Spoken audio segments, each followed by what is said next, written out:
Hi guys, my name is Dr. Zero Amelia and welcome to the third installment of the hazardous materials training, and this is day 4.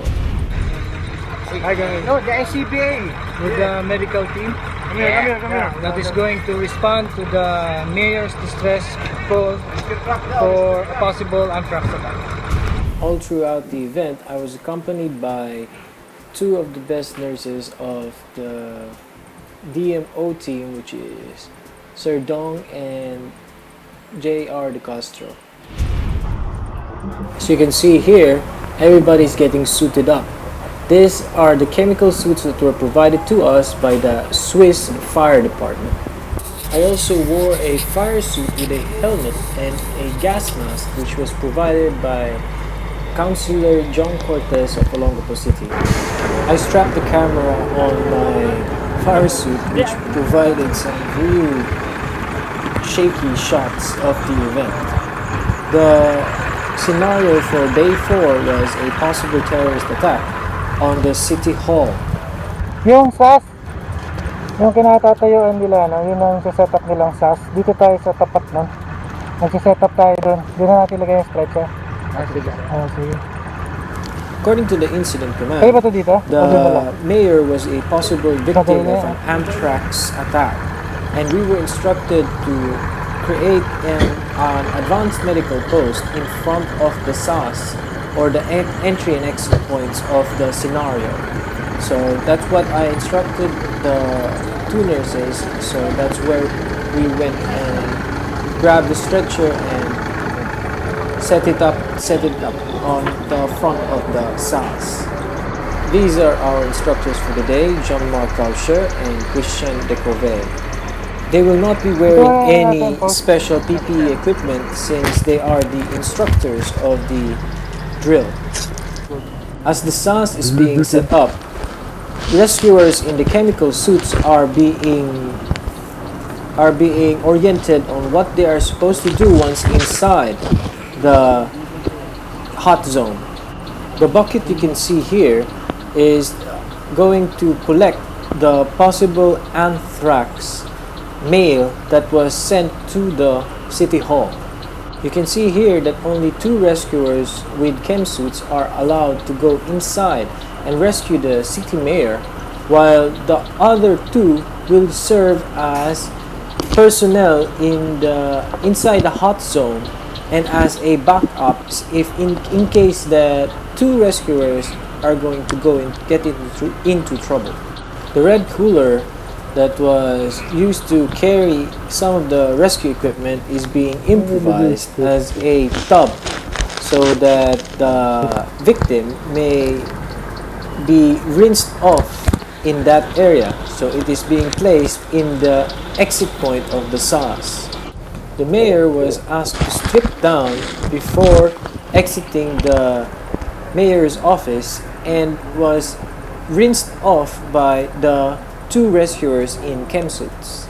Only soap and water was used and no disinfectants were placed on the cleaning or rinsing fluid. No other personnel was allowed to enter the hot zone without the chemical suits. The Swiss instructors made sure that we were doing everything that is at par with international standards. So every time they see something, they correct us immediately, and also everybody is supposed to be doing their roles in the drill. In the foreground, you can see the Santa Rita Fire Rescue doing their job, a very terrific job at placing the SAS in order, even if the rescue is also ongoing. Very few people are being allowed inside the hot zone because they want to minimize the risk of infection. You can see here that soap is being handed down from the outside to the victim so that he can wash well. Other items are also being passed on to the victim, such as clothes and a gas mask and a blanket. Although the medical team, including me, are wearing only surgical masks, everybody else have a breathing apparatus with them, since anthrax is an airborne terrorist threat. In here, the victim is already dressed and being given a gas mask or a breathing apparatus so that he can minimize the spread of infection once outside of the hot zone. Every intervention that you see here were improvised by Sir Christian Lecorvey and our incident commander, Sir Jeff Lapid. The priority will always be safety of the rescuers. Good seen India like babaan natin. alcohol. Okay. Alcohol and For the skin, what you use? Mas. Water. Only water. Water and salt. water and soap. Okay. Okay. I was asked by Incident Command if betadine is a good disinfectant for anthrax, and Sir Jean-Marc, the instructor, told everybody that in biological situations like this, it's always safe to just use soap and water. The medical team was asked also to forego with the stretcher and transfer the patient in a nearby vehicle, an open vehicle like a pickup truck, like my blue pickup truck, which will be used to transport the victim from the site to the hospital. Betadine yung anthrax. Okay. No, sabi mo is that holy water. Ate. Holy water. Seri receipt. Ilalagay natin siya sa pickup mo. Okay. Sige. Sige.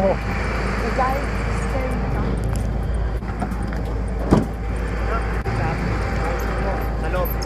Ano sir? Kayo sa time crew mo nasa loob. Ah. Yung victim nasa labas. Sino magbabantay sa labas? Kaya, siya lang mag-isa. Oo. Papaupuin ko lang sa likod. Aalis kami, hindi. Sa kanya lang. Alisin niya ako. Ikat. The patient is to be placed in the pickup bed and to stay there alone without any of the medical team to accompany him at the back of the pickup truck.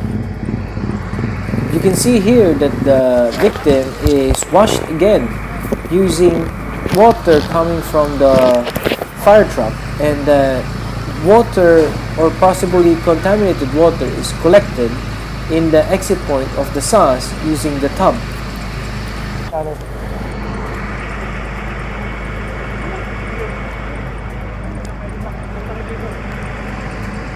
A blanket is then placed over the patient, and a medical mask is covers his mouth and nose.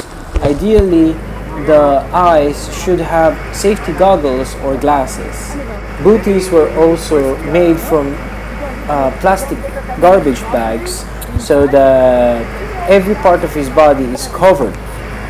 He was led by the SAS team to my pickup truck so that he can be transported to the hospital.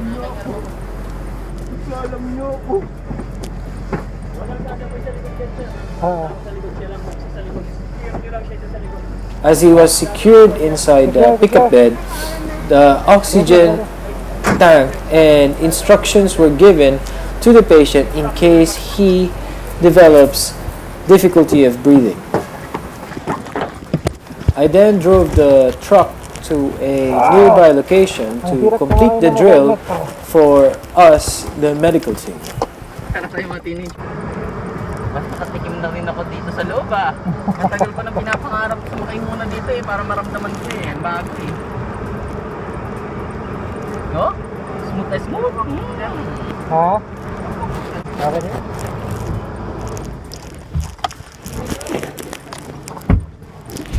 Once the patient is delivered to the hospital, our job as the medical team is already done. Specialists from the infectious diseases and pulmonologists may be able to save the patient if they are able to get him to an intensive care unit, and or also in an isolated room for prevention of spread of infection inside the hospital. Once the victims of the anthrax attack are taken care of or transported, the decontamination procedures will then begin. The decontamination may take from a few hours to a week, depending on the actual area of the anthrax attack. This is when the Department of Health may take over so that they can assess the situation and start all of the procedures for decontamination. It is important that the hot zone may not be touched until the Department of Health declares the area to be safe for everybody, for the general public. And that's it for today. Thank you very much for watching the HAZMAT training series. Be sure to subscribe to my channel so you can stay tuned for more. We actually have more, since this is a 6-day event, and we have, for the next video, putting out combustible chemicals. If you don't have me yet on Facebook, you can follow me at facebook.com/zeromelia. Also on Twitter, you can follow me at twitter.com/zeromd. So stay tuned for more, and thank you very much for watching. This is Dr. Zeromelia signing off. Mabuhay.